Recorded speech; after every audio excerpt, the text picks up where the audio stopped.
Hey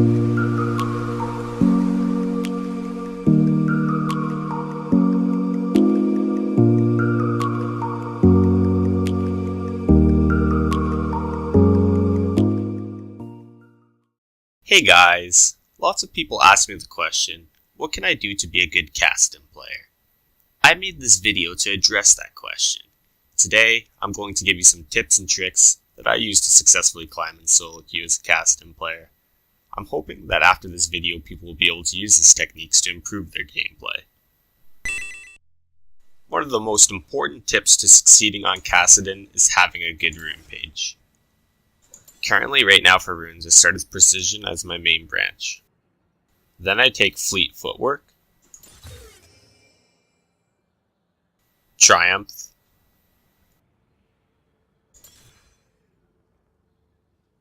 Bloodline, and finally, Coup de Grace. In the second branch, I take Domination. And under this branch, I take Taste of Blood and Ravenous Hunter.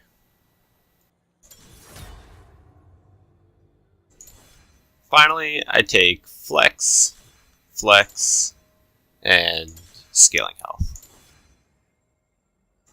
And remember, don't forget to save that rune page. The next tip I'd like to discuss is the use of Kassadin's ultimate ability as an offensive DPS mechanism. Kassadin's Riftwalk functions as follows. When Riftwalk is cast, the mana cost doubles, and consequently the damage output also increases on the next cast. The ability caps out at 4 stacks and costs 800 mana.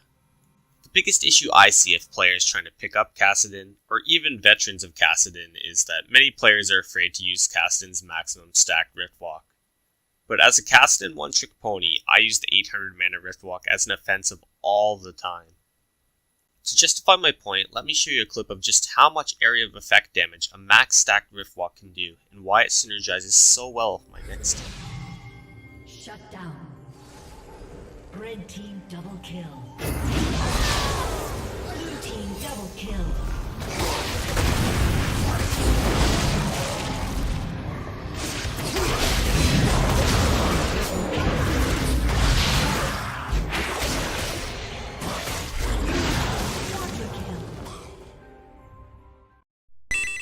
So this next tip is greatly related to the previous tip.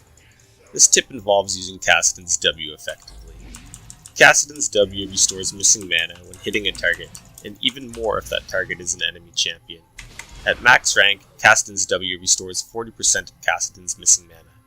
That means if Kassadin's mana pool is 3000, and he is at 0 mana, he will gain 1400 mana back, enough for nearly 2 800 mana Riftwalks. I often use this ability to mana sustain in team fights. I'm a big fan of the Corrupting Potion starting Kassadin. I like to use this item to offensively poke my opponents. One thing I do is activate the Corrupting Potion right before my projectile is about to hit. Watch here how I activate the Corrupting Potion right at the last millisecond.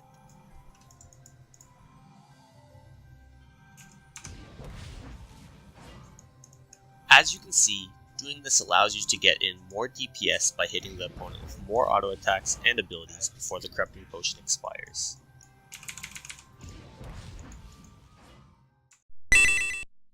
In the words of one of Kassadin's greatest counters, "The unseen blade is the deadliest." I could not think of any better way to describe this fifth tip.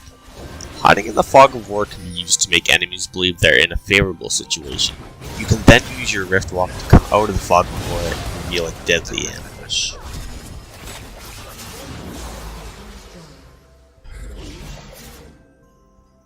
The possibilities are endless, and this is one of the reasons Kassadin is such an effective assassin.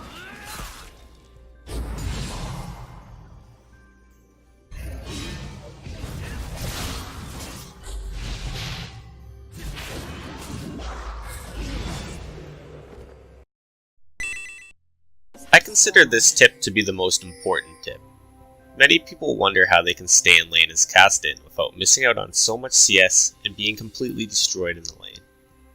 The key to this is wave management.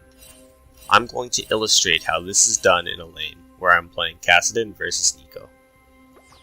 The first thing I do in this lane is allow Neeko, who I believe to be Pantheon at the time, a hard counter to Kassadin, shove in the wave. When going for a CS, I poke Neeko down with a Q and then last hit the minion right before they die. What is now happening here is Neeko has 4 minions on her side, whereas I only have 2. I simply have to allow the minions to do the rest of the work, as the 4 minions will overpower my 2, pushing power, resolving the wave towards my tower, while at the same time making sure I do not miss any last hits.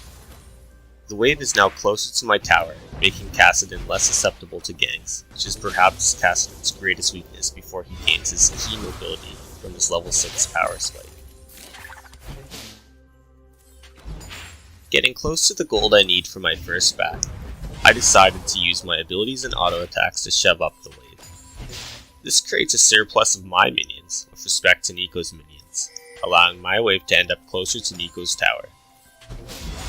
Furthermore, I use my Q to punish Neeko every time she goes for a creep. This will allow me to have a health advantage when I return with my teleport. The shoved up wave also gives me a mana advantage, since she must use her mana to push up the wave.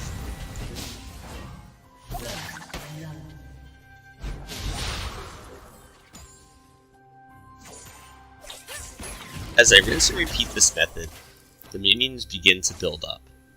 This build up causes the minions to get closer and closer to Neeko's tower.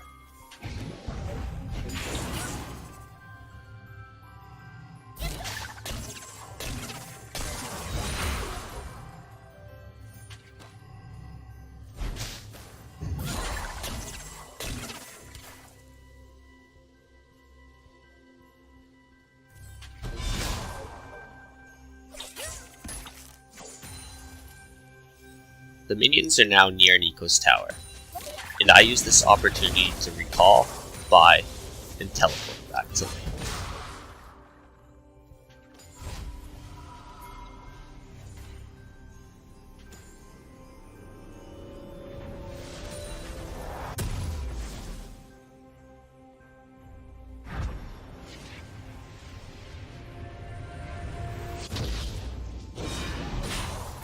And just how we had hoped, Neeko returned the minions back to the middle of the lane. She has lower health and virtually 0 mana. This gives us a great advantage over her. Neeko no longer has the mana to poke me down, and I take this opportunity to gather more creeps and scale up. I allow the wave to push up once again to set up another freeze at my tower. I take aggro of the wave and pull the wave slightly away from my tower, just in time for my new wave of minions to catch Neeko's wave and establish a fresh freeze at my tower. Neeko's wave is much greater in size than my wave. It will create a situation where Neeko loses that entire wave in gold and EXP, giving me an advantage in gold and experience over her. To maintain my freeze, you may have noticed I used my tower and abilities to thin out the wave. I make it so Neeko has less minions pushing my wave. By doing this, it slows down the pushing power just in time for my new wave to catch up, establishing a new freeze. This method may then be repeated as desired. If you see the enemy jungler show up away from your lane on the map, you can once again shove up the wave, gain level 6, and then look for a run.